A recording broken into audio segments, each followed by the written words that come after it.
Parker Kern. Along with me tonight, our BGSU Entrepreneurship Hall of Famers, Dr. Gene Poor and Brian Sokol, and 2015 Hatch Eggy winner Elsa Vogelvoss.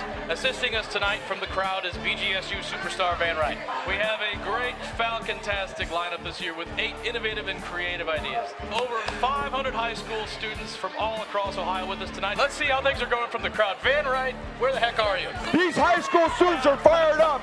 Parker, we're ready to go. They've been working so hard for the past semester and put everything into building this business plan. I would be on top of this one right off the bat, for sure. It's not about how much money this entrepreneur could make. This is going to help a lot of people.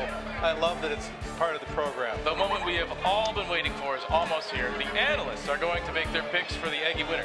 I believe it's going to be Laura because I believe she's got the least expensive exit strategy of everybody. I am going to vote for Esther and Light by Savannah because I think it's super impressive that she's already started a business. I'm going to go way off the line and go with Ramshaw. The Eggy will be won by one of the top salesmen out there, Michael Johnston. Thank you for joining us on HatchTonight. Roll along and have a great night.